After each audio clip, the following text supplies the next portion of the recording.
I'm Mary Verner, the Mayor of the City of Spokane. Welcome to our Community Roundtable on Emergency Preparedness. This is one in a series of Community Roundtables to discuss topics of interest to our citizens. It's one of the many ways in which we hope to communicate with our community about important activities within the city government. Today's topic is Community Preparedness, a community discussion on emergency preparedness. I would like to welcome our audience members, both here in City Hall, and those observing live on Cable 5. We also are simulcasting on the web. And later on, we'll be answering questions that have been submitted by citizens here in the audience or through email in advance. In the last few months, our community certainly has faced a number of emergency situations. I'll be talking to my panelists about not only those recent emergencies, but the risk factors that we have for other emergencies. Last winter, in January, we faced unprecedented snow conditions. We hadn't seen exactly that sequence and timing and pace of snowfall in the city and then in the county. Drifts caused some citizens to be isolated for several days. In the spring, all that snow turned to water, and we had a risk of homes in Peaceful Valley and Upriver Drive being flooded. The commissioners closed part of the Spokane River this spring as a result of high flow and the temperature of the river water. Most recently, very recently, we experienced another fire in Spokane Valley called the Valley View Fire. It destroyed 11 homes and caused an evacuation. It was a very fast-moving fire, and fire crews from across the state were mobilized to contain it. Every day, the Spokane Regional Health District is alert to the possibility of outbreaks of disease. So these are just a few examples of why we plan for emergency preparedness as individuals and as a community. It takes a coordinated effort, unhampered by jurisdictional boundaries, to provide community response to emergencies. And we do a pretty good job of working on emergencies without regard to jurisdictional boundaries. What I want to explore today is what we're doing as a community, what we will do in the future, and what we all can do to be more prepared for unplanned events. Joining me today, I have a distinguished panel of guests, I should say. I have David Byrnes, who's the Region 9 Homeland Security Director. Welcome, Dave. Thank you, Mayor. Dr. James Nania is the Medical Program Director for Spokane County EMS and an emergency physician at Deaconess Medical Center. And Deaconess is our disaster control hospital for our region. And we have Lisa Jamison, is that correct, Lisa? Yes. Of the Spokane County Department of Emergency Management. Lisa, thank you for coming today. Tom Mattern, who's the director of the DEM, was not able to be here today as scheduled, and we really appreciate that you're able to join us, Lisa. So let's move right into some questions for our panelists. How are we preparing locally? Could you please tell us about our comprehensive emergency management plan? I'll turn to Lisa and Dave. Currently, we are updating that plan right now. The comprehensive emergency management plan is the basic plan along with the emergency support functions. Each emergency support function groups in different areas of response like transportation, firefighting, mass care, housing, and human services. And so what we do is we get first responders and agencies and organizations that will be involved in that particular response area, and we get together and plan. We coordinate efforts and look at what our resources are, how we might respond, and just get to know each other. And so that way when we do have an incident, we know who each other are and what each organization will bring to the table in that response. Dave, can you talk about the comprehensive emergency management planning effort and the all hazards plan for Spokane County? Sure. Lisa talks mainly of Spokane County.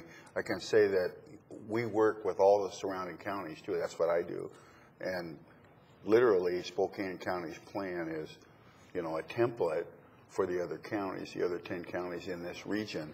Mm-hmm. And we look at what hazards are in their communities as well as in Spokane, because Spokane is the primary responder for major events in the way of bomb squad response, hazardous materials response, urban search and rescue response, SWAT response, TAC response. So you can see Spokane Fire Department, Spokane Police Department play a big role in not only dealing with events that happen here, so we not only look at Spokane's comprehensive plan, but we look at what the other plans are so that they know when the triggers are pulled for requesting response. So we all plan together throughout the region, and we're constantly updating that because every time you do an exercise, something will pop up. Or if you have a real event like we've just recently had in the past several months, we look at how that response went and update our plans to deal with it, like the possible flooding, the winter storms, and the recent fires here in Spokane, Ugly Duck and the Valley View fire.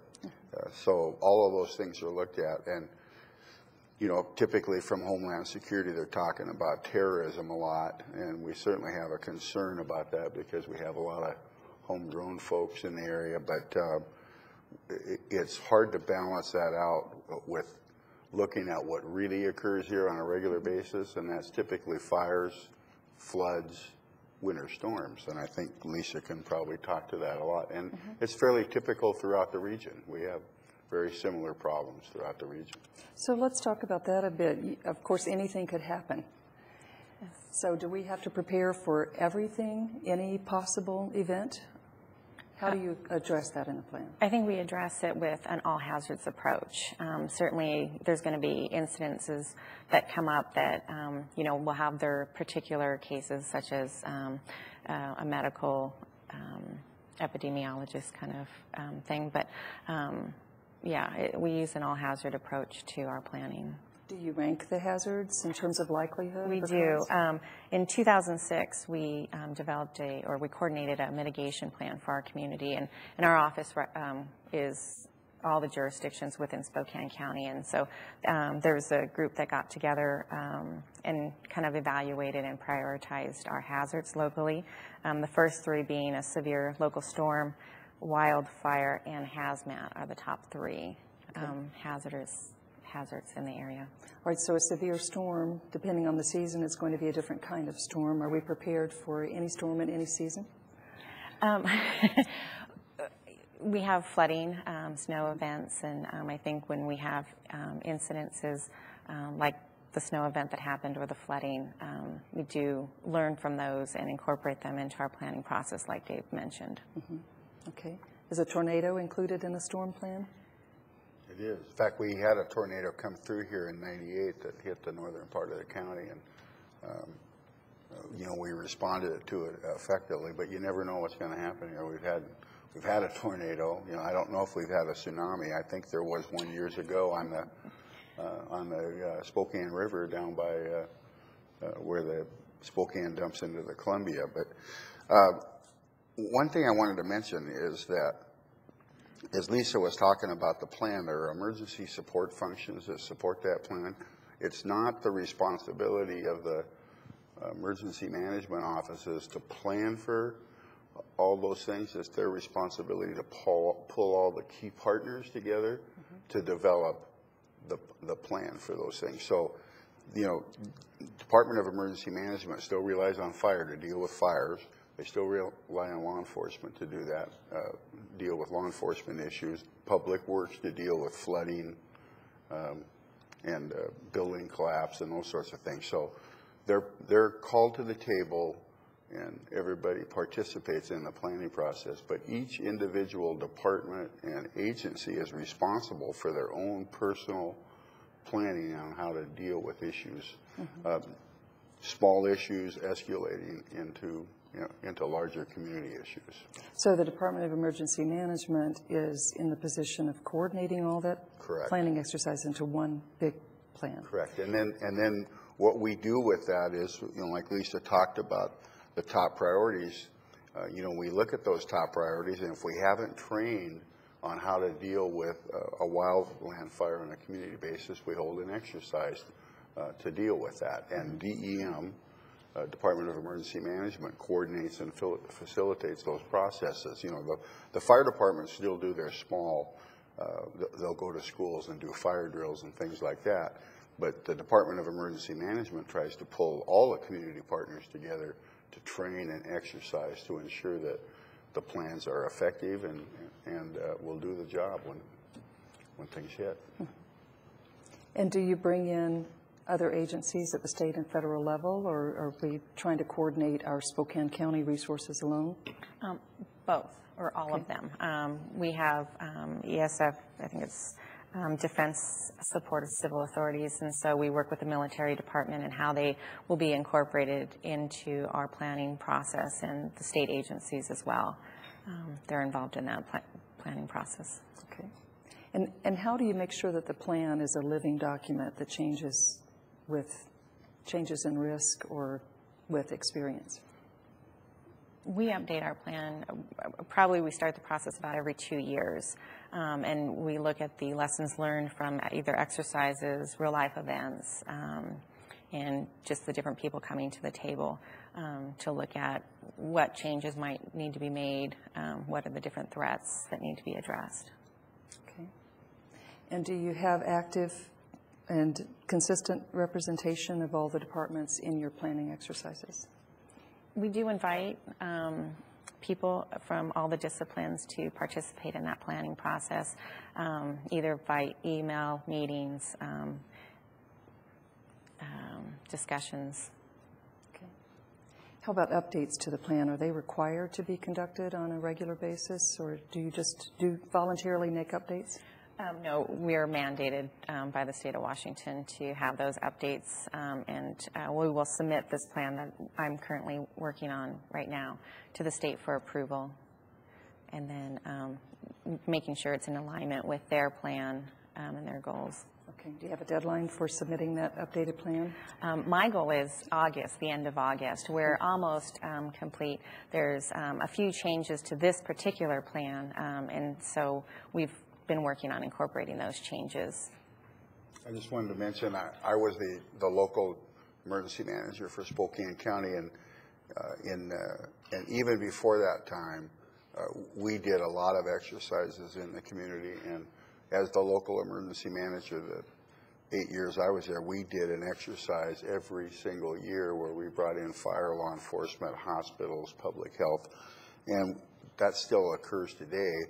And what I've been doing over the last 5 years in the Homeland Security piece is to do that region-wide. We have a regional exercise every year, and we're doing one this year where we're going back to Emergency Management Institute in Emmitsburg, Maryland. We're going to be bringing 75 senior officials from the city and the county of Spokane and from the surrounding regions, so that we can test not only our plans, but the plans in some of the other counties and our response capability to assist other counties. Mm-hmm.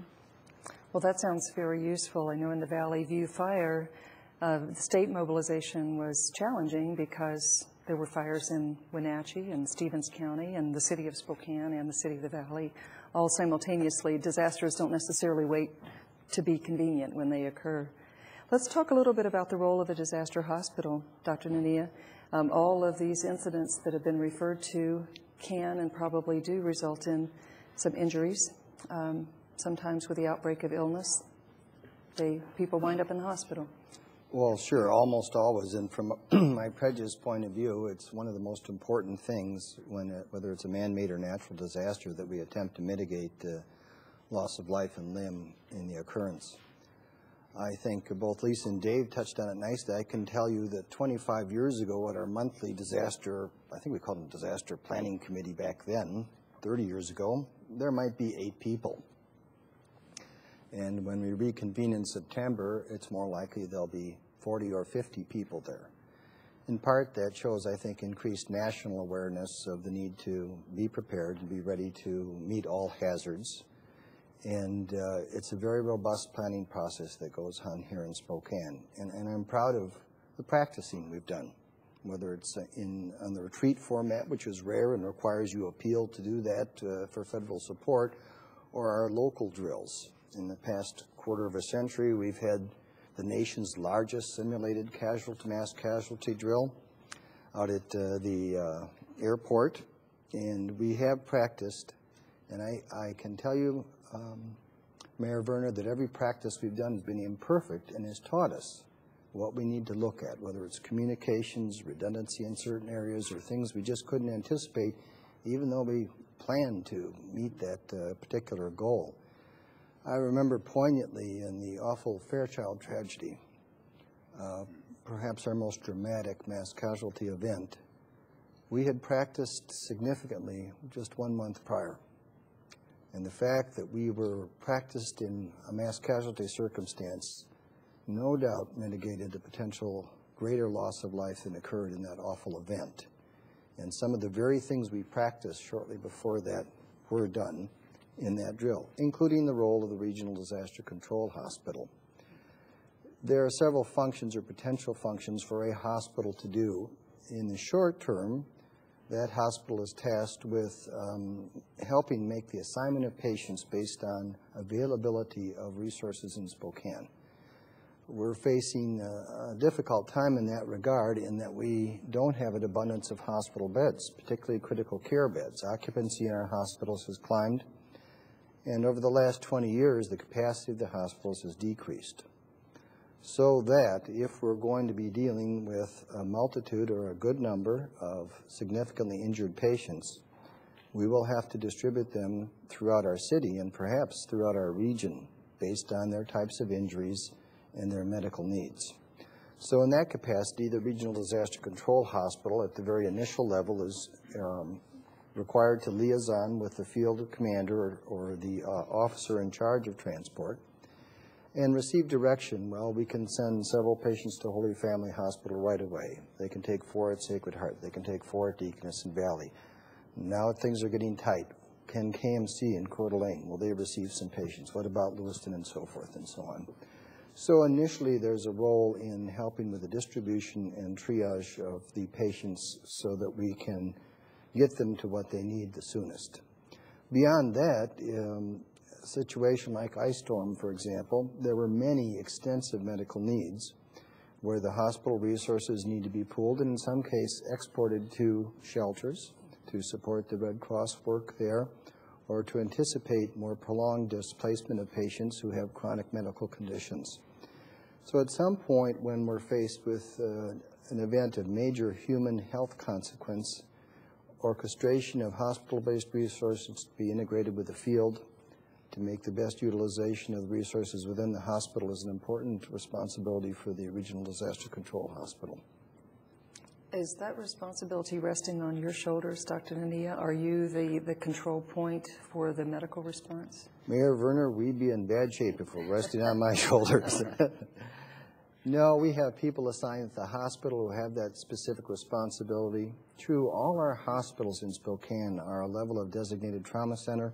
We have a combined level 2 system downtown, Sacred Heart and Deaconess. We have level 3 facilities at Valley at Holy Family. Each hospital practices independently. Each hospital practices collectively. And there's a core group of people assigned and tasked at those hospitals with that function, which is very much a hospital systems issue. And as much as I've worked in the ER for 30 years and with EMS that time as well, you need to know who to call, your comrades, how to get a hold of them, and familiarity with the specifics of the hospital disaster response. So there's a lot of support for that. Now, let's talk about the use of technology. We have better technology today than we did 20, 25 years ago when you were convening those original emergency planning groups. I have a note here to ask about the Pyramid Syndromic Surveillance website. I don't even want to attempt the acronym. How does that website help us to be prepared for potential risks? Well, can I take us back one step first and show you what I alluded to a bit regarding, we've had 2 projects on the internet that are designed to help us be prepared to meet community needs. And one is a status board for our resources available for medical and surgical emergency services, or the RAMSES system. RAMSES has been operable for approximately 6 years, I believe. And we began to, in emergency services, recognize that ambulances were having to hospital shop, not in Spokane, but around the country. Literally, they would head to a hospital and find that they could not accept the patient because they were full. As we saw increased volumes in emergency rooms and limited bed availability and sometimes limited subspecialty availability within that hospital. We wanted to prevent patients from bouncing around and having to drive downtown, then head back north or like that. And so in anticipation of the potential problem that we now sometimes have, we developed this system, which you can see on that board there, that is a real-time system to display the capability of our receiving facilities, as well as our air and ground transport systems, as well as a place for bulletins to be posted by the Regional Health District Department of Emergency Management. So at a glance, one has a feeling for how robust is our system today, what is our capacity. It has a special disaster mode, too, where it can alert hospitals to an unusual occurrence and initiate a regional survey of bed availability. But we first dealt with what are our resources available to anticipate a significant need, to avoid bouncing of patients, and to be able to put patients in a significant mass casualty situation where they're needed to go. The second part of it then is what's the demand for those services. And more recently, still under construction, is the Pyramid Syndromic Surveillance Project. But it is a fascinating area if you're a medical geek like myself. This, maybe we could go to the first page of the Pyramid Surveillance Project. Working in partnership with INHS and our regional council and our regional health district, taking advantage of our shared medical information system, we have a system that automatically every 24 hours currently tallies up general categories of illness and injury in our community. When it's completed, we'll have information for demand for fire services. We currently we are almost done with the EMS response, or at least dispatch data. We currently have available for emergency departments. So today we could look, well, let's see how busy have our emergency departments been in Spokane today. And if we go to the emergency category, you will see a display of overall volumes. It's probably best if we do the 30-day, but that's the 7-day horizon. And you can see in Spokane, and this level has been fairly flat with a perhaps 10% increase in the last 3 years. We see between 400 and 500 patients in the ERs on a daily basis. And then the neat part about it in terms of syndromic surveillance, you can go and say, well, gastroenteritis, stomach flu symptoms, and we've had some outbreaks of salmonella in the nation and so forth. Are we seeing more of that in Spokane? Are we seeing more respiratory disease in Spokane? Perhaps of greatest interest to me is that Spokane's population base produces a fairly standard amount of certain types of cases, for example, trauma, with some seasonal variance. And I can maybe just show you one interesting thing. If we go to the hospital level, which is also complete, this is based on what they call ICD-9 codes, which is like specific numerical codes that describe a certain illness or injury. In this case, it takes a week to get them in the system, so it's not as good a tool in terms of sensing something unusual happening. But I can show you what has happened, and it'll help us look for what's going to happen if we go to respiratory illness. And we look at the 3-year horizon on respiratory illness. And what you'll see, if we can call that puppy up, is you're going to see that we have, we click on the 3-year. We would have, that is the occurrence of combined categories of respiratory illness in our Spokane hospitals in 2006, 7, and 8. And I think you can appreciate the largest mountain there is in 2008. And Spokane went through an awful perilous period at that time where we had literally no critical care beds available on a consistent basis for almost a month. And our hospitals were very full. And we did have to move patients to Coeur d'Alene, Idaho, Lewiston, Pullman, I think even. So hopefully this will allow us to anticipate, given the regularity of that, our needs in the coming future.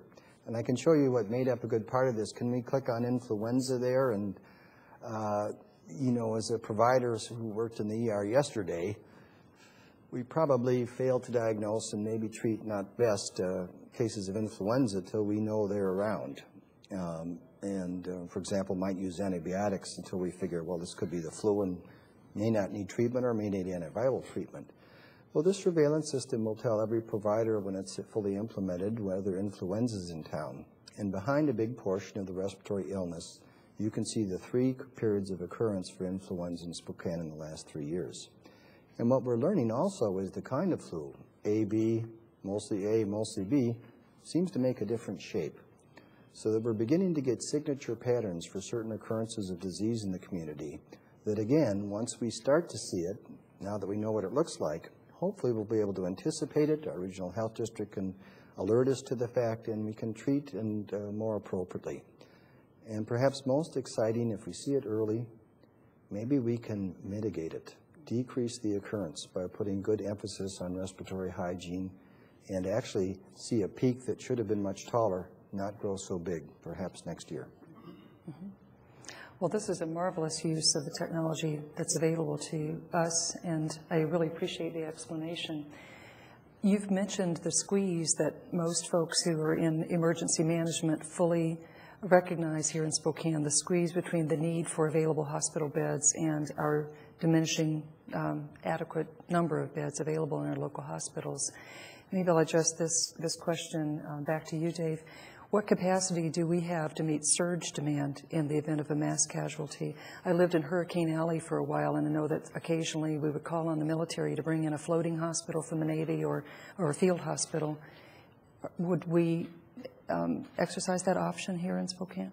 We can certainly call upon the military if we've exhausted all of our own resources. I can tell you we've been working with the hospitals in Eastern Washington for a number of years and discussing and dealing with surge capacity issues.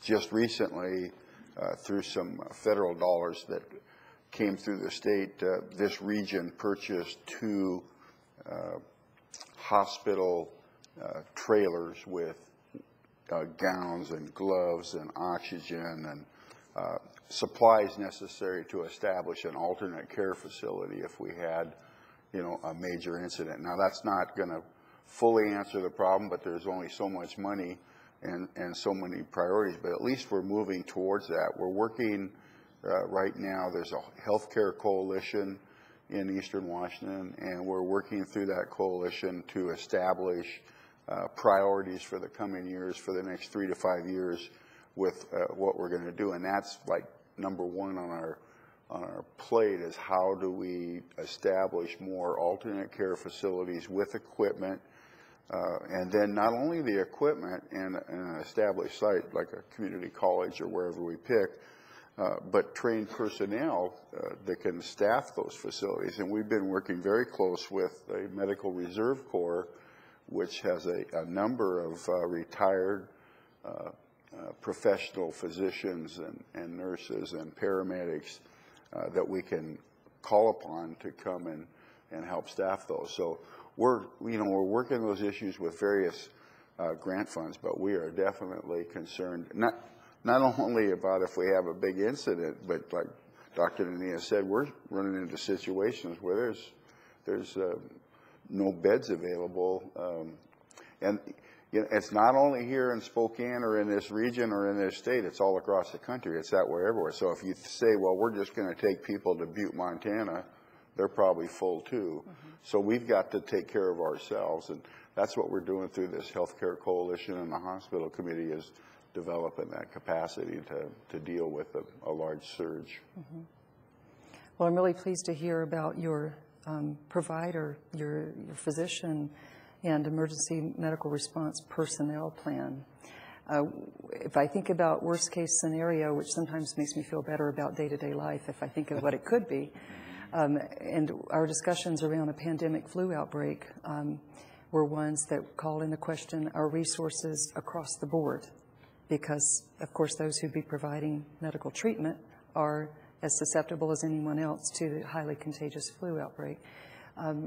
What have we done to address that possibility where entire facilities may be shut down, an entire core of personnel who would otherwise be involved are themselves incapacitated?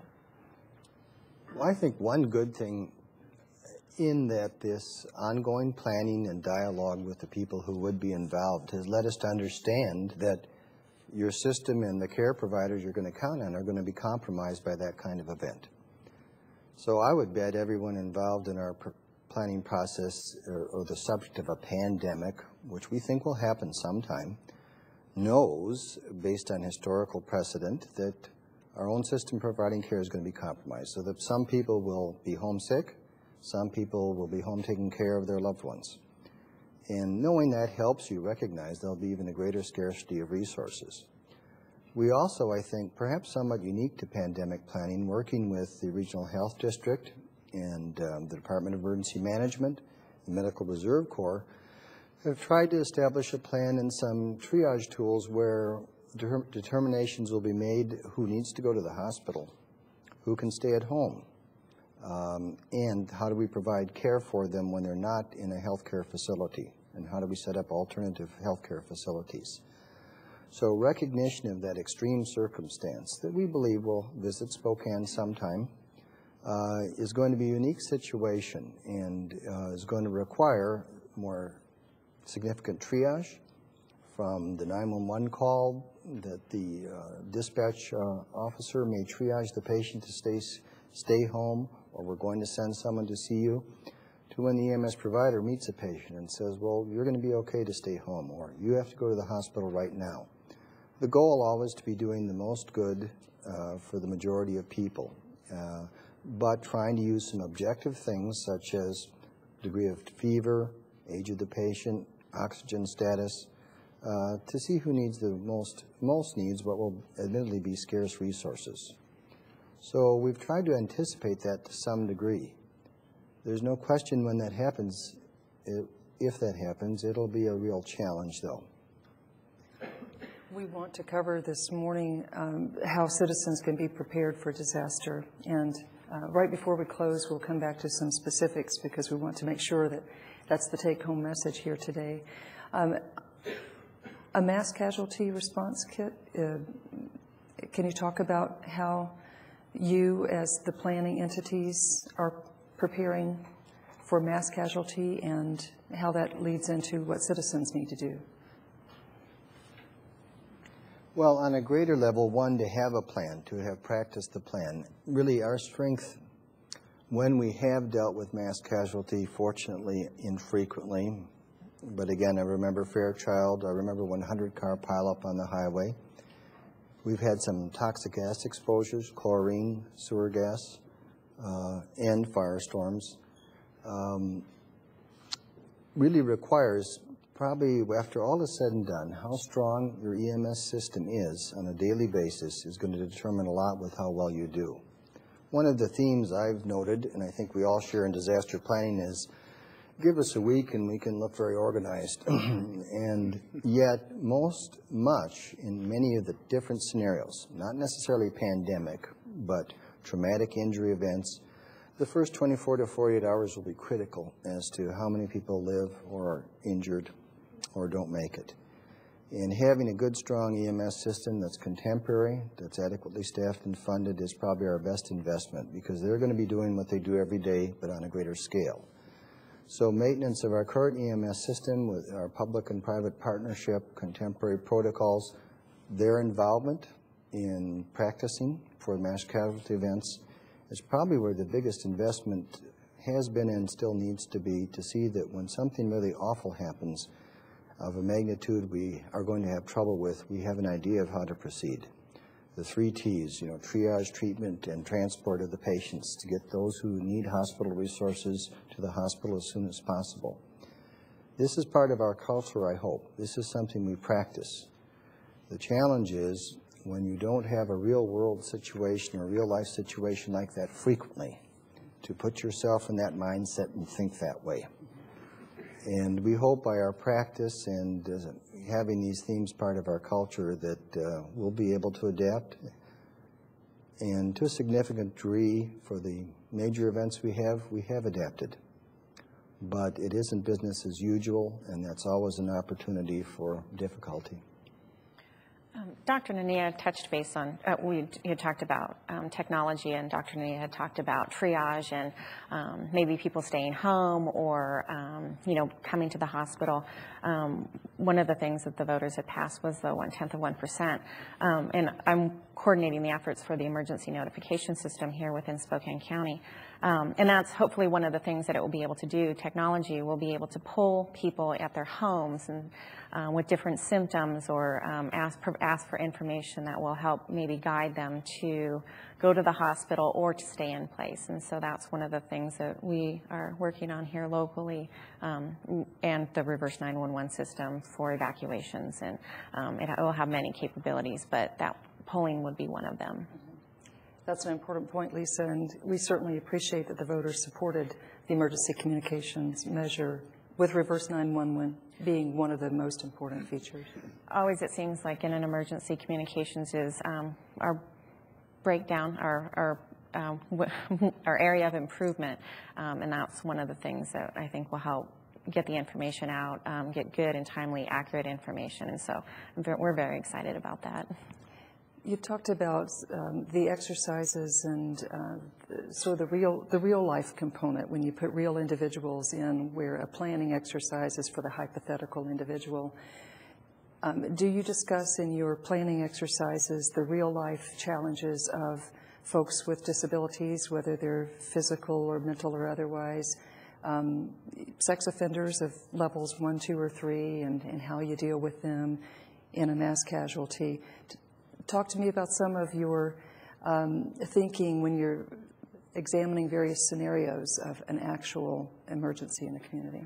One of the things that we worked on, and we kind of talked about the evolving planning process, and special needs, people with specific needs, has certainly come to the forefront of our thoughts and how we address that. We have a special needs committee here in town, and I've incorporated them into inviting them to come to our planning process so they can bring up questions that maybe we aren't thinking about, and how do we resolve that in an evacuation or in a sheltering situation. And so although we don't have all the answers to that, we certainly are beginning to address those things. As far as sheltering and sex offenders, I believe Red Cross is really the lead on that, but I believe that they have that on their intake sheets, and so they would identify themselves and then would still be sheltered and cared for, but at a different location. Dave, is there a role for Homeland Security in addressing this sort of special need? Well, that's certainly a concern all across the country with any type of event that may occur. And, I just work with the local communities and bring up, again, what Spokane's doing, because a lot of the smaller counties out there have an emergency management office and an emergency manager that wears like 4 hats, the mayor, the fire chief, the EMS person. So, their planning efforts are a little more difficult. What I try to do is take what Spokane is doing. Of course, Stevens and Whitman County are a little bit bigger, but we typically try to show what we're doing here, and of course, we also look at what's happening elsewhere across the country. But that's a big issue that we're always concerned about. I remember during Ice Storm, and Dr. Nania probably remembers this well too, that we actually started establishing shelters based on what the need of the population was. So even if you don't have something written down, we addressed it when it popped up, and we had folks that were elderly that we put in one shelter. We had folks that had respiratory problems. We put them in another shelter. And so we dealt with the situation as it arose, because there seems to be pockets of those types of folks. So if it's not written, it doesn't mean that it's not going to occur, because typically your plans really are like for the first operational period for the most part. And then as the incident begins to evolve, that's when leadership and department heads and those sorts of folks start dealing with what's actually happening and how do we address that if we don't have it written down. So it's a leadership issue. And I think, my personal prejudice is that Spokane has been testing and exercising and dealing with real events for quite some time. The only concern that you can have is when guys like Dr. Nania retire, and how do you replace all that? But that's why we keep training and exercising, just so that we can build that experience back into the equation. Well, coming from the bureaucracy side of the house, I know that when we had ice storm, there were gyms, whether they were the Eagles or the Y or the private health clubs, were opening their doors to allow folks to come in and get a shower and get warm or cool or whatever they needed, have a cup of coffee. And I don't think they had any problem with occupancy permits during that period of time. So I think you're right. We all sort of bend the rules a little bit when necessary. I'd like to talk about the Metropolitan Response System. This question goes back to you, Dave. What is the MMRS? Well, the Metropolitan Medical Response System was born, out of the issues that were occurring in the larger communities. Oklahoma City bombing, the first New York World Trade Center bombing, and things that were happening across the country. And a lot of money was coming into communities to deal with the law enforcement piece and the firefighting piece, but there wasn't, in some people's eyes, adequate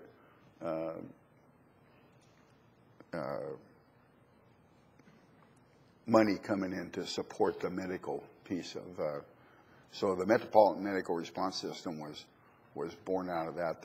I think there's 122 communities across the country that get money on an annual basis to build up their capability to deal with medical response issues. We're a 2001 city, which means we were kind of at the end of the spectrum. They started delivering money to New York and LA and Chicago back in like '96. So we were contacted and said, you're an MMRS community. Here's $600,000 for you to build capacity. And so we've been working on that here in Spokane. and it typically comes to the city of Spokane. The contract is actually between the feds and the city of Spokane.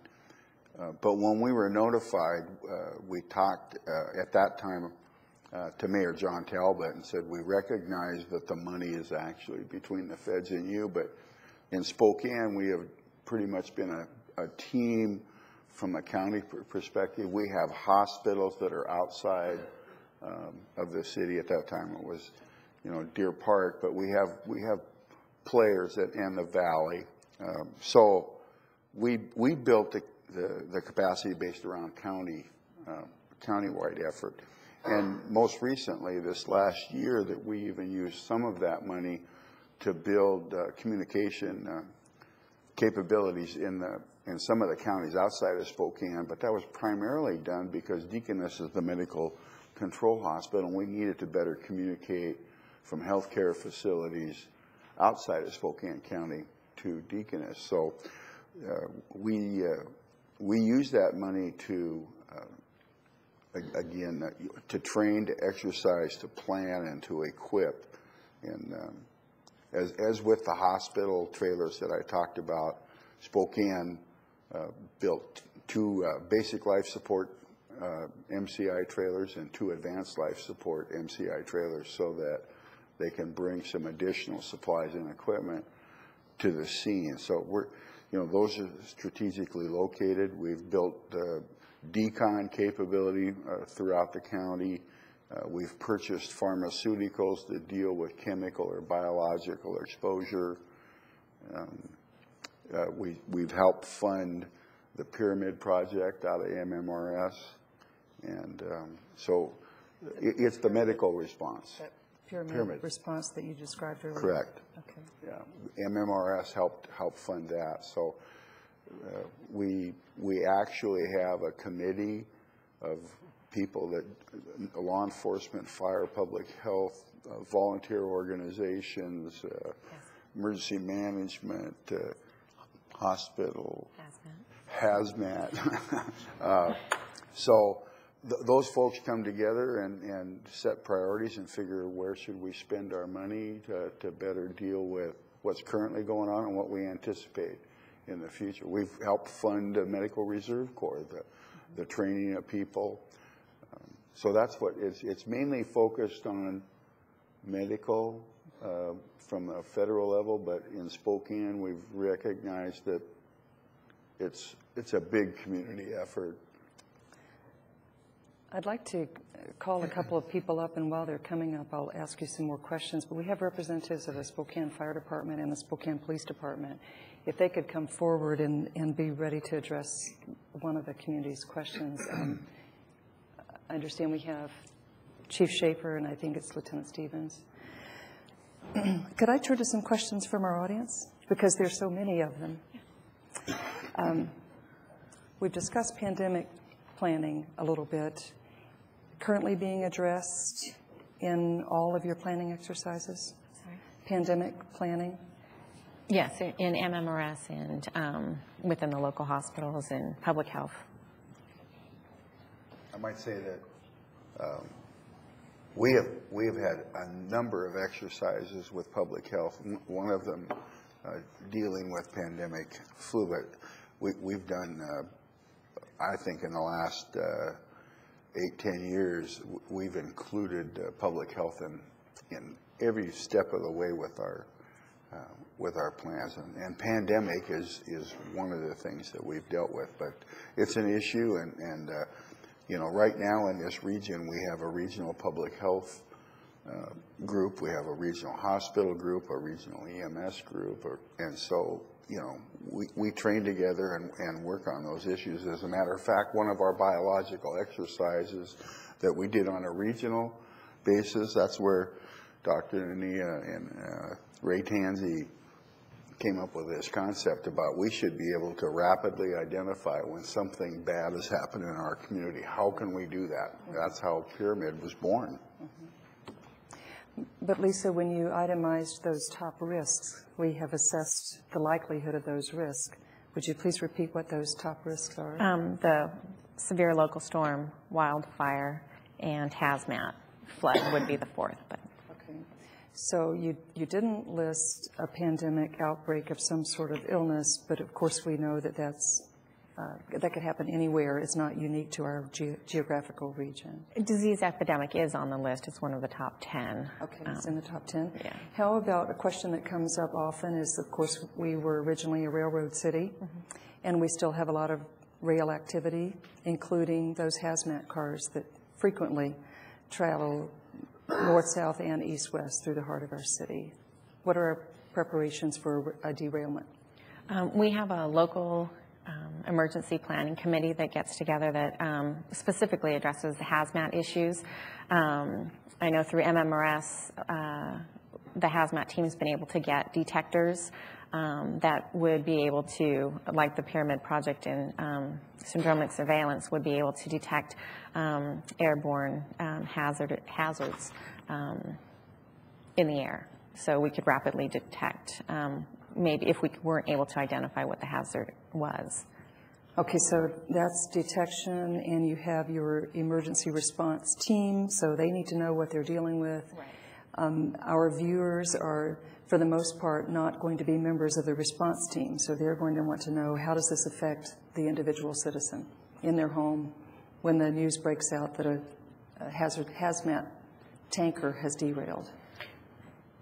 And that would probably be determined by the hazmat team and the unified command or the incident commander to either evacuate the area or shelter in place. And like I said, hopefully the emergency notification system would be able to disseminate that information if, if people were at home or at work, so they would know whether or not they could come into the area or, stay out of the area. Okay. We just held a course here in Spokane last October that's called All Hazards Emergency Management course, and we had 40 folks from all over the region, but probably 80% of them were from here in Spokane, the hazmat fire department, law enforcement, public health, all came together, and it was a 6-day course. And the exercise that they did at the end was a derailment of a car in downtown Spokane. So we knew that that was an issue, and we wanted to bring everybody together and participate in that. So that was one of the things that we plugged in, that we should test this scenario in our community, and how will the responders be able to deal with that. If I could bring in a couple more panelists to supplement our panel here, because some of my citizen comments are a bit skeptical about our preparedness. You are assuring us that we plan and we drill. If I could have Chief Schaefer and Lieutenant Stevens come forward from the City of Spokane's Fire Department and Police Department, respectively. You've been listening to our panelists. You're the folks who are with the troops on the ground. Could you please describe, from your point of view, how our emergency preparedness is coordinated and how we utilize that Emergency Operations Center? Well, sure. And I think we had a really good example just a few days ago during the Valley View fire. I think the word to explain everything would be regionalization. Does that work a little better? Yeah. Regionalization is really what the plan's about, and what we exercise, not on a daily basis, but definitely on a monthly basis with the Emergency Operations Center, and the routine calls that end up growing to larger calls. In the example of the Valley View fire, we were able to bring in multiple jurisdictions, multiple agencies into the Emergency Operations Center, which is supported by the City of Spokane's Fire Department at our training center, and support the mission of multiple incidents in an all-risk environment, whether it's fire. We had an apartment being flooded at the same time in downtown Spokane. That was a separate mission aside from the wildland fires. So it really isn't a specific mission. Law enforcement had an evacuation plan that was running concurrently during the same day of the Valley View fire. So just to give you an idea of the grand scheme, is to bring all the players into one area in the Emergency Operations Center and manage it from there, or support those incidents. Scott? From the law enforcement standpoint, we really do train well together. We play well together. We started probably about 1998 doing some intensive training in incident command system. To date, all police officers have been trained in incident command system and how they fit into a multi-agency, multi-jurisdictional type of response. In addition, all police commanders have been, we've taken the National Incident Management System courses. We've had ICS 100, 200, 300, 400, 700, and 800. Not really sure what happened with 500 and 600, but they don't apply specifically to law enforcement, so we have not taken those courses. We are also able to operate in an all-risk environment through MMRF grants. We've received equipment and training so that our specialty teams, SWAT, EDU, have the opportunity and the ability to operate in hazardous environments. And so we really do train well together, and we have proven that in several responses. And, you know, I know Chief Schaefer just mentioned the Valley Butte fire, and that was an excellent example. And it's like anything else, the more you train, the better you get at it. And so we have been doing it on an ongoing basis. And do you feel that individuals who occupy office buildings like this one, or the public safety building, or a private office building downtown, do others drill often enough to be prepared to cooperate with you in the event of an emergency? And I think the answer is going to be not quite often enough. So then if that is the case, what would you do to have the community work with you to be better prepared? Can I address that? Let's see, Dave Byrnes is probably the best one. You know, talking about the office buildings and so forth downtown, 10, 12 years ago, we established a business and industry group here in Spokane, and we have a fairly active group that still meets on a regular basis.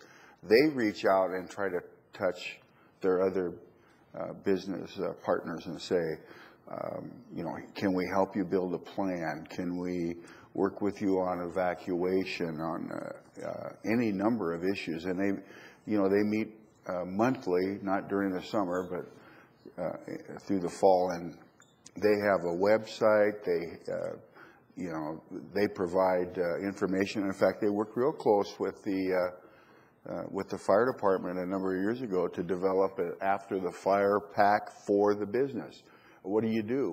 Where do you go next? Here's some people that said they would be glad to help you with issues that you may be facing. The gentleman's name that's the chair is John Ames, and he's been with this from the very beginning. And you know, we can't make business do stuff, but the business and industry community can work together to make some plans available and training available. We typically always plug the business and industry community into our exercises because we know that you have a big fire, you're probably going to be affecting business. And if you don't think about that piece, in fact, John Ames was out at the Emergency Operations Center the night of the Valley View fire because he was sending messages to the business industry community about what's going on, what can you do, how can you, I'm here to help. So that's how we try to deal with that. And that's still an active, interactive committee. Correct. Yeah, I think we should also mention, too, that the American Red Cross has programs that address businesses, as well as a community emergency response team, or the CERT teams through the county and through the city fire department that we support to train businesses. Because probably 6 weeks ago, we had two terrorism-type issues with letters. One in a commercial building that we had to evacuate, multi-story business right off of Sprague. What I heard, they did a really good job evacuating, and we managed the incident together with police and fire. But what I really heard from a lot of those occupants of those businesses was, how can we be better prepared? How can we respond? How do we get equipment from the American Red Cross? So I think that question is probably good to bring that up for discussion and plug people into resources. Okay. Did you have something to add? No, I'll just say one other thing, and it goes to something that Lisa Jamison mentioned earlier. And really, I think one of the biggest benefits to the preparedness training that we've been doing is the whole issue of building relationships, where we didn't have professional relationships that worked really well and smooth in the past. And that's one of the things I've noticed, is that it helps so much to have a name and a face and know whom you're dealing with, and then everything else seems to flow from that. And so I just wanted to kind of stress that that's probably one of the best benefits that I've noticed from the preparedness training that we're doing, is that building community relationships, and whether that's private sector, public sector, just building those relationships have been very important. And as I understand it, businesses that have hazardous materials or hazards on site are required to register those so that our first responders are aware before they go to the scene. Is that correct? Right. That's under CERT Title III, and we jointly manage that. Fire Prevention and Emergency Management and a state program manage that. So that if you're a business and you do have hazardous materials on site, we're able to know that through a pre-planning process before we arrive actually on our mobile data computers. Thank you. You mentioned, Chief, the CERT program, the CERT. Is that something that's organized through your office, Lisa? Yes. Well, we sit on the committee. It is under our office, and there's various volunteer groups, but we do coordinate some of their training and their packets.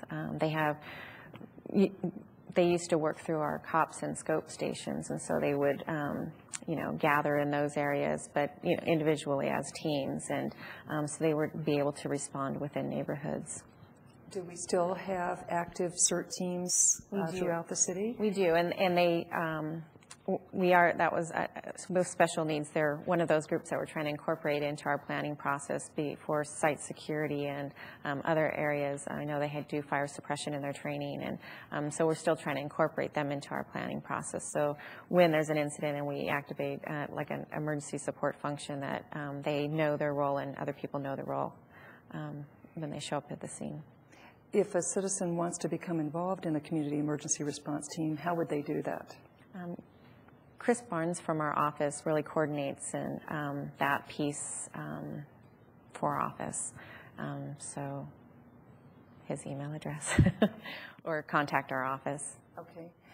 We will make sure that we broadcast that information, but would you please share the contact information with us now, and we'll make sure that we actually broadcast that again after our show. Contact you or Chris? Yeah, my email address is ljameson, JAMESON, @SpokaneCounty.org. Okay. And the same thing for the City of Spokane. City of Spokane residents can just go to the fire department's website, SpokaneFire.org. There's a search section and an online form that they can request information. Okay, very good.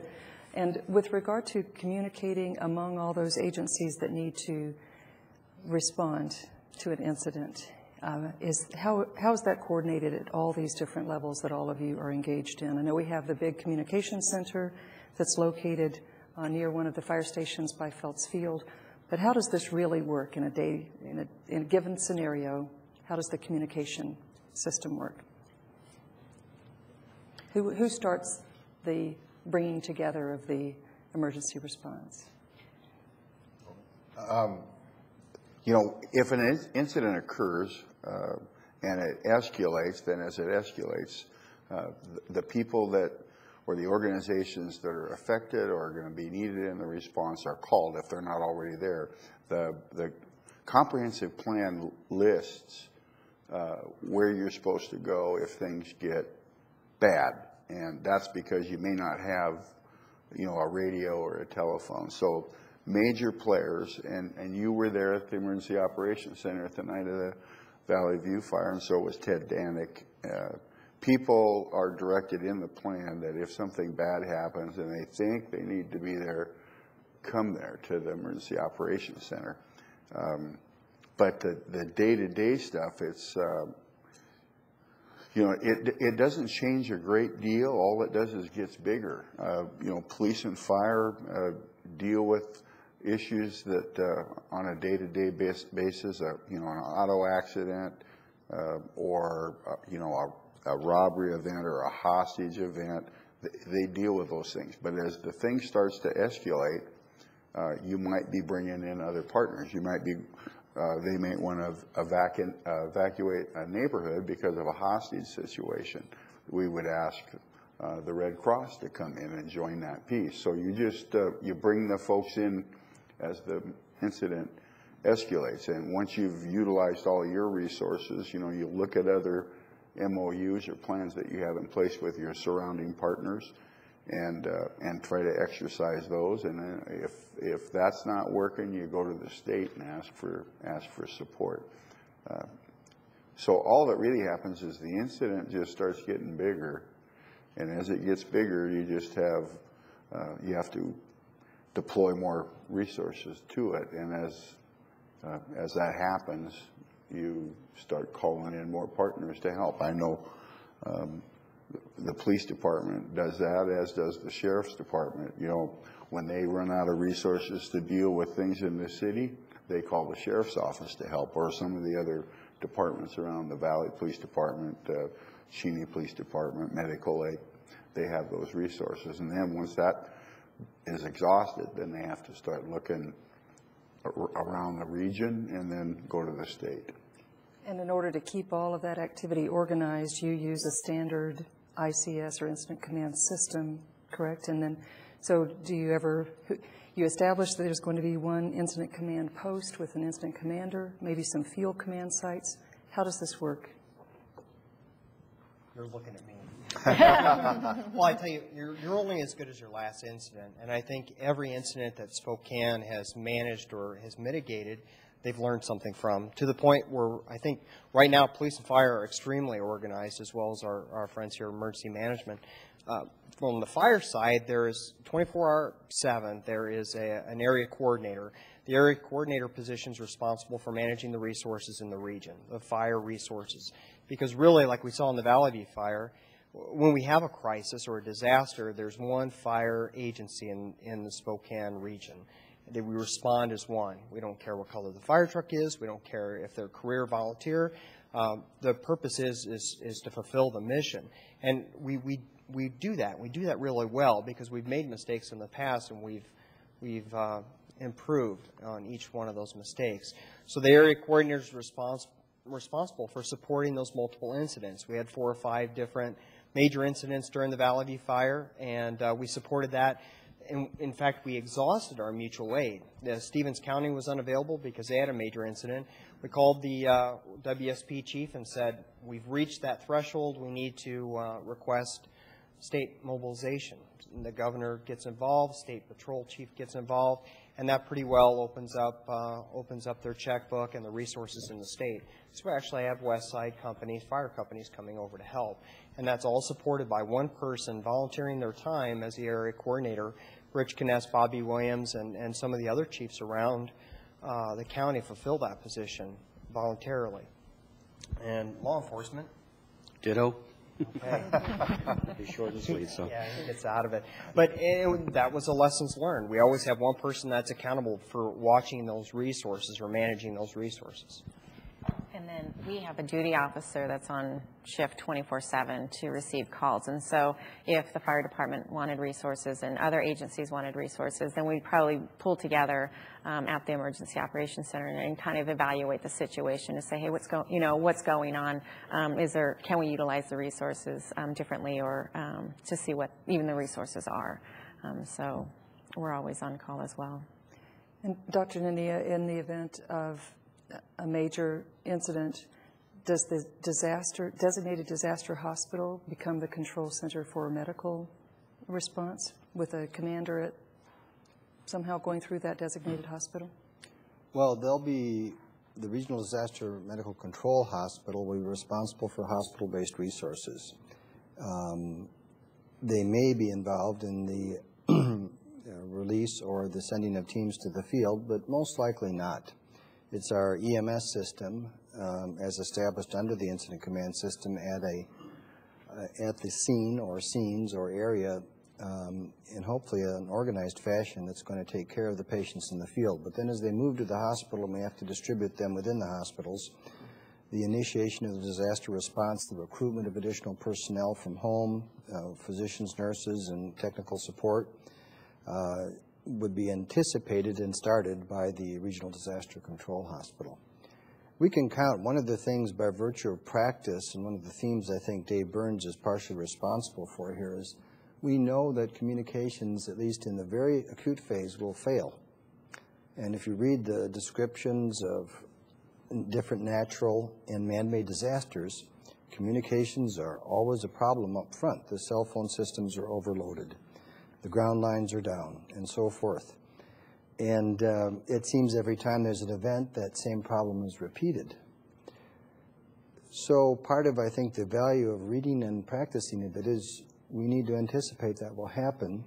And the way to get around that is, one, triple redundancy in certain areas of communications. Our amateur radio operators, for example, even on our drills sometimes have been the only way to talk. I remember an ice storm, one of the neat little tricks that they facilitated was a count of people in our various shelters who had not received influenza immunization, who were over 65 years of age. And based on that tally, coordinating with the hospital and a regional health district, we were able to immunize 100 citizens in those shelters about the last day before which it was no longer appropriate to give the vaccine. And we'll never know how much good we did, but it was the amateur radio operators who allowed us to make that communication and do that census. And the other side of that is, if you practice, it's a fine balance between freelancing, which I don't think people want, where everyone runs in and tries to do the wrong thing or thinks they can help, versus a coordinated response. But if people in the professional capacities have an idea of what they're supposed to do, hopefully, whether they get the call or not, they'll be looking, they'll be listening, and they'll be offering their support through approved channels, saying, okay, this is what I'm supposed to do in this situation. I'm going to go look for Brian, touch base with him, and see what I'm supposed to do. So pre-planning helps you anticipate some of the lack of communications in the early phase of things, which, based on national experience, we can assume is going to happen. Clearly, the media outlets, the newspapers, and radio and television in particular, need to be our partners in emergency response. How do we make sure that the media representatives receive accurate and timely information so they can help get that out to the community? Do you have a place at the incident command post, wherever that is, for media representatives? We have a MIS team, a Major Incident Support Team, and they have an information system there that supports information on site. And we also, there's public information officers and communication directors within our community, probably about 27 of them active within our community that have worked on public information and a joint information center and system within our community, so we can work together and get the information out, so the media will get timely, accurate information, so they can help us to get that information out to the public.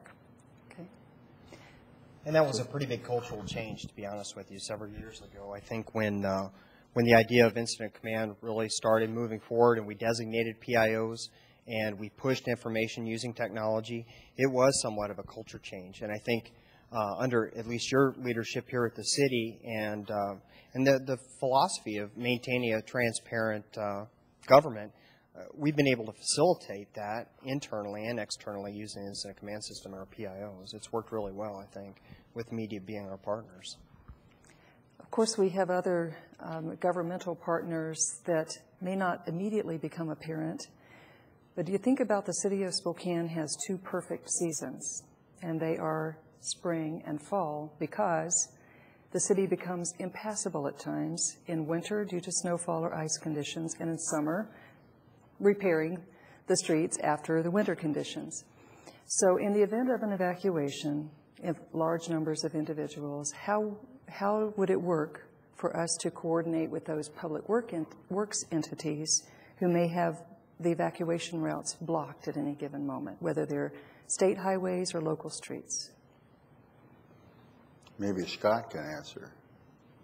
Law enforcement has the major responsibility for dealing with that evacuation. I didn't mean to put you on the spot, Scott, but I know that that's been a big issue, and we just did a big exercise back in May for the area right where the fire occurred, and the evacuation plan had just been rewritten, and actually more incident command system pieces were included in there, so that those folks could come together and establish groups that dealt with traffic control, evacuation routes, and all the various functions. So the police department would be, working on that in the city of Spokane, and I'm sure that they'd be working with Public Works.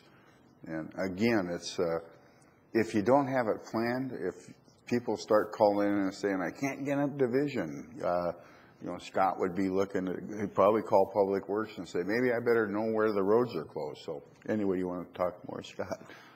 Actually, I don't think I really have to say too much more than what you just said. Sorry. And no, thank you. I appreciate that. Evacuation is one of law enforcement's emergency support functions, and so it's one of those things we do plan for. And we would coordinate through the incident command system with Public Works, with streets. We might also bring STA in. Quite often they're a partner with us when we start talking about doing mass evacuations, because there are people that we need to evacuate that don't have the means to evacuate themselves. And so we would also work with the Red Cross and some of the other service organizations that would assist us in actually doing the evacuation once appropriate routes have been established. The nice thing about being the police department is that if we need to take over roads, we can do that. If we need to shut down highways, we can go through the state patrol to do that. And so it's one of those things that we would coordinate through the incident command system to develop a coordinated response on which routes to use, which routes to shut down, and first of all, decide where we want to move people to. And so that's one of the things that we have considered and we work on constantly. Okay, thank you. Evacuate versus shelter in place. I don't know what to do. The hillside behind me is burning. People are sick all around me. Seems like everything's just falling apart. You've told me I should be prepared to shelter in place, but now I'm getting rumors that I'm supposed to evacuate. How's a citizen supposed to know what to do? That's probably one of the things that I thought maybe had been left out is individual and family preparedness issues. There's material out there from the Red Cross through Emergency Management on what to do in in any given situation, and one of them is sheltering in place, and one of them deals with evacuation. So it would walk you through the steps of what to do. We would hope that law enforcement or fire would be using megaphones, speaker systems, stay in your house, shelter in place, or we'd be using the emergency alert system to broadcast through radio and television to shelter in place. Lisa talked a little bit about the alert system that we purchased with that one, with the tax increase. That would be able to actually isolate an area and call all those people and say shelter in place. So we're taking steps with the technology.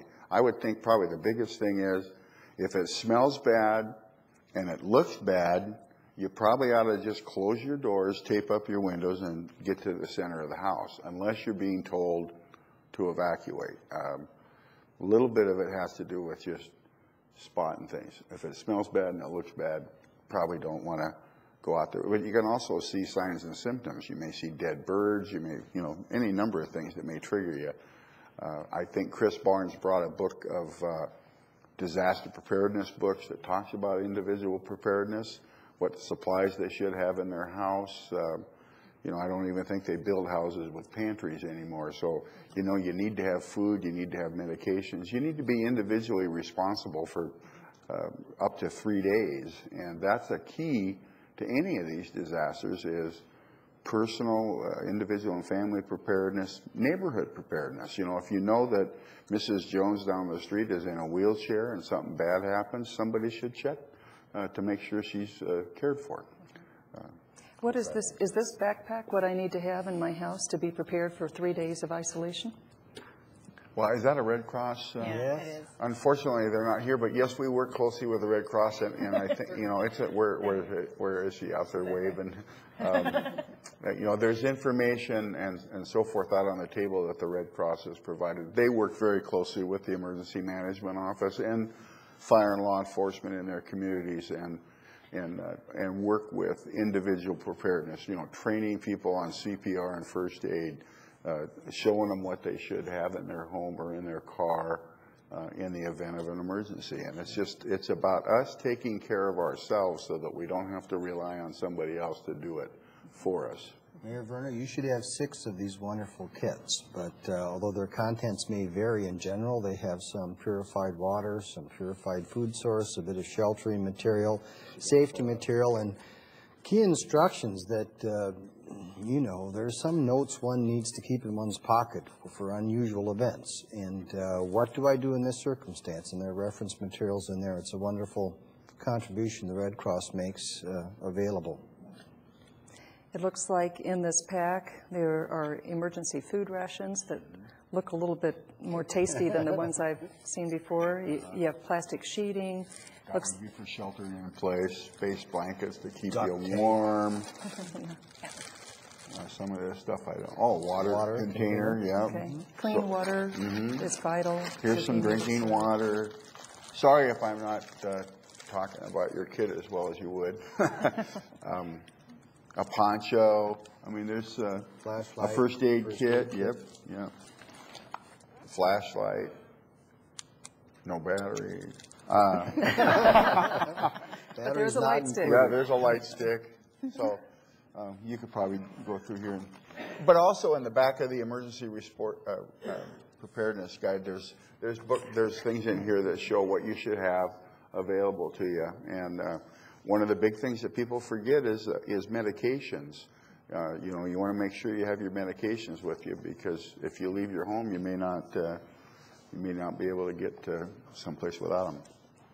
And do we coordinate with the pharmacies? I know this came up even in the snow event that we had this year, where some citizens were calling saying, I can't get to the pharmacy to get my prescription refilled.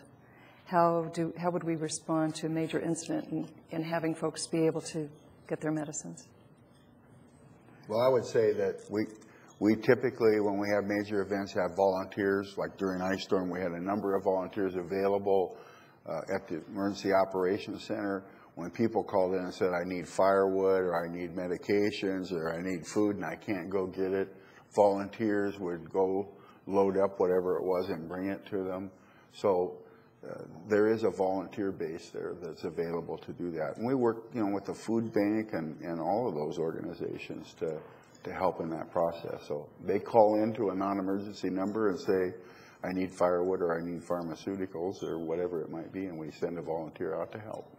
Okay.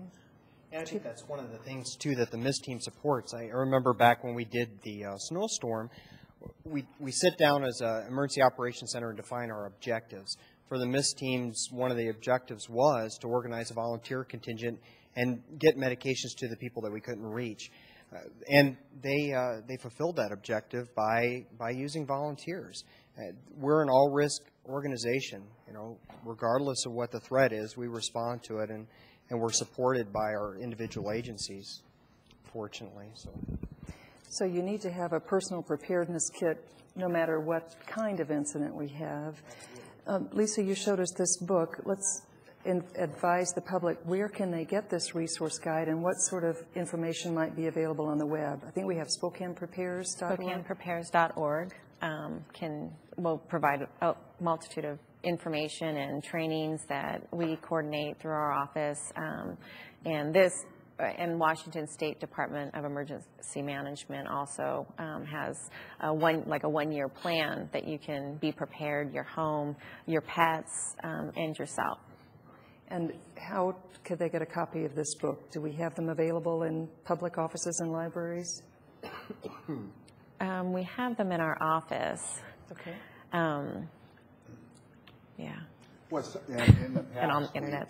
Whenever we have an incident or we're getting ready, like for Y2K, we distributed those to scope shops and neighborhood centers and cop shops so that people could go pick them up. We distributed them through fire stations. I don't know, Chief, do you still have any of those at the?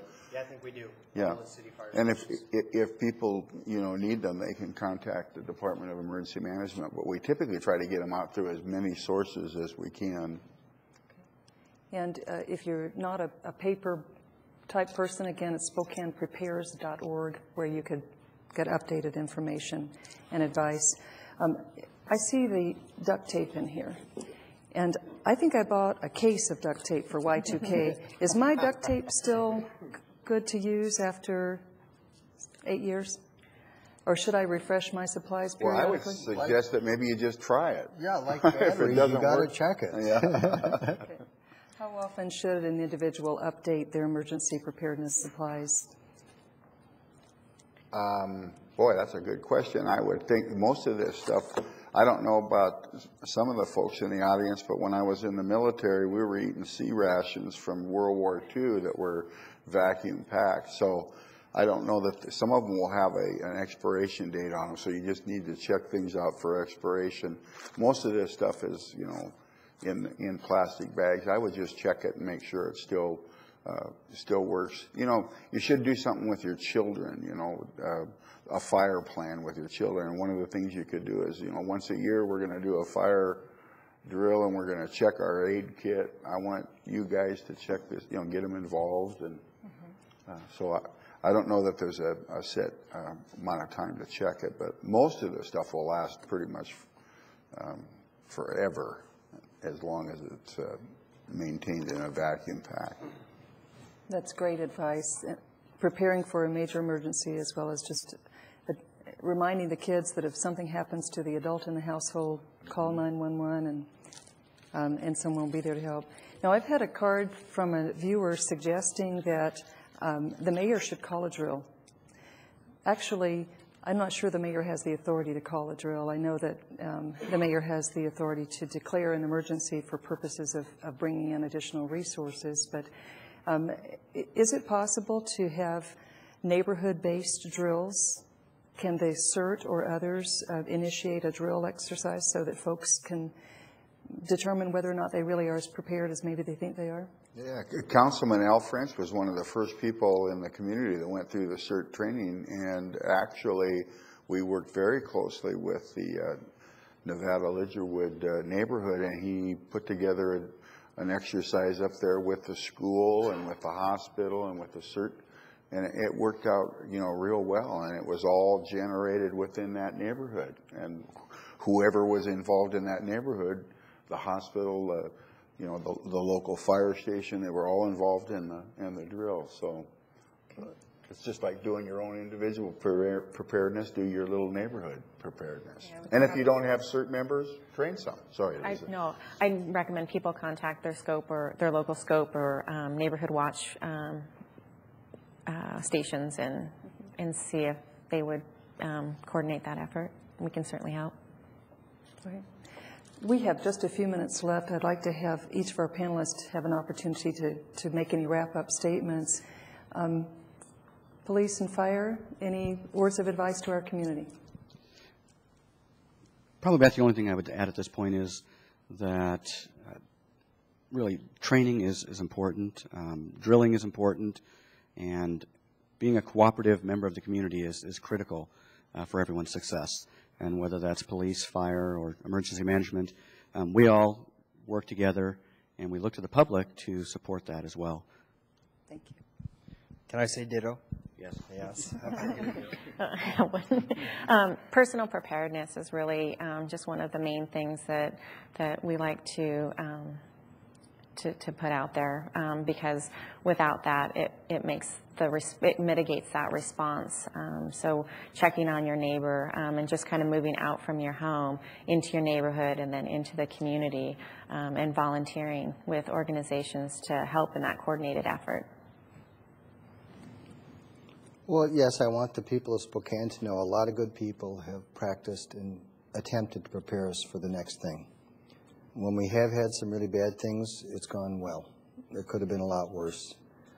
It's a real challenge to get ready for something that you don't do on a daily basis and something that overwhelms your resources.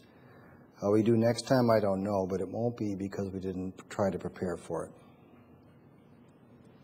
I want to go back to Scott Stevens mentioning the relationships. I think Spokane has got a lot of folks that have great relationships where when the Emergency Operations Center was activated, it was like there wasn't any strangers coming in there. Everybody kind of knew everybody by first name. That's a key to dealing with any kind of incident. It's just knowing and feeling confident. You know, I've got Chief Schaefer here, or I have the mayor's here. It just makes you feel more comfortable. Now, I wanted to mention that we were selected this year to go back to Emmetsburg and do that integrated emergency management course. We're going to be taking 75 community leaders back there and dealing with some major scenarios to test our plans and to do that exercise and get some training. We went in June of '98, took 130 people.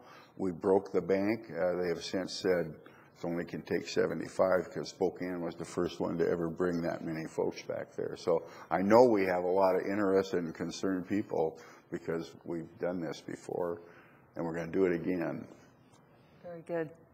Panelists, thank you very much for your time, for helping to educate our community, for what you do on a daily basis to help us be prepared and to respond.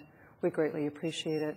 Audience members and viewers, please take this panel advice to heart. Let's all be personally prepared, engage with these folks with any suggestions that you have, and let's make sure that next time we have an incident, and I hope it will be a long time coming, that we all continue to work together in responding. Thank you very much.